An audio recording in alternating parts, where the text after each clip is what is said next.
స్వామి వివేకానంద జయంతి ఉత్సవాలను పురస్కరించుకుని అమలాపురంలోని విద్యానిధి కళాశాలలో ఘనంగా యువజన దినోత్సవ కార్యక్రమం నిర్వహించారు. 2026 యువజన దినోత్సవ క్యాలెండర్ను పూజ్య శ్రీ సాయిదత్త నాగానంద సరస్వతి స్వామీజీ ఆవిష్కరించారు. ముఖ్య అతిథిగా పాల్గొన్న స్వామీజీ విద్యార్థులను ఉద్దేశించి స్వామి వివేకానంద బోధనలు నేటి యువతకు ఎంతగానో మార్గదర్శకమని తెలిపారు. ఇంకా ఆయన మాట్లాడుతూ ప్రతి యువకుడు ఆత్మవిశ్వాసాన్ని పెంపొందించుకోవాలని, నేర్చుకున్న విజ్ఞానాన్ని జీవితంలో ఆచరించినప్పుడే నిజమైన విజయం సాధ్యమని పేర్కొన్నారు. నేటి యువతే రేపటి దేశ భవిత అని పిలుపునిస్తూ స్వామి వివేకానంద దేశానికి చేసిన సేవలను కొనియాడారు.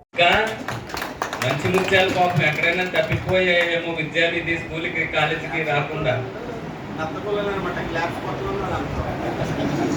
ఇంకా ఎవరైనా మంచి ముత్యాల పాపం తప్పిపోయేమో విద్యానిధి స్కూల్కి కాలేజీకి రాకుండా మీరు చూసి మనం అందరం ఉండాల్సింది అక్కడ కాదు విద్యానిధి స్కూల్ కాలేజీలో అని మీరు చెప్తారు కదా.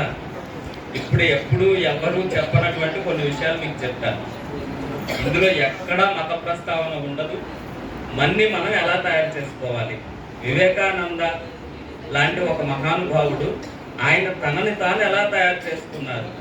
ఇప్పుడు ఆయన జీవితంలో సంఘటనలు చెప్పమంటే చాలా విషయాలనే చెప్పొచ్చు.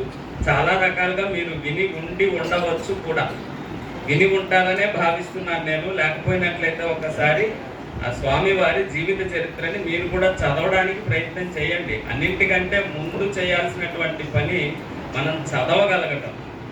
ఏ రోజు ఎంతో మేము చదువుతున్నామండి అనేవాళ్ళు ఏ రోజు ప్రతిరోజు అనేవాళ్ళు ఒకసారి చేయొచ్చుతారా?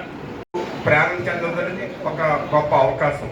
మరి ఇక్కడ మీ అందరికీ ఒక ఆలోచన వస్తుంటుంది, ఇది హిందువుల యొక్క విషయాలా, లేకపోతే మత ప్రచారమా, లేదా వేరే పరమతాన్ని వ్యతిరేకంగా చూడటమా అనేది. అదేమీ కాదు. భారతదేశంలో ఉన్న ప్రతి భారతీయుడు కూడా ఒకటే చెప్తున్నారండి, భగవద్గీత మత గ్రంథం కాదు అనేసి. ఎంతమంది యాక్సెప్ట్ చేస్తున్నారు అది? అందులో ఎదురుగుండా కృష్ణుడు బొమ్ముంటే వెంటనే ఇది మత గ్రంథం, హిందువుల గ్రంథం అంటున్నారు.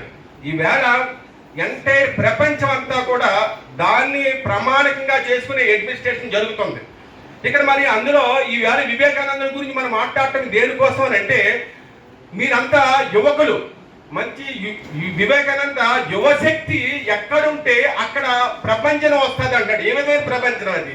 మనం ఏది కోరుకుంటుంది ఒక సద్బుద్ధితోటి మనం ఏది కోరుకుంటుంది. ఇక్కడ దత్తపీఠం, దానికి లింక్ దత్తపీఠం ఏంటి?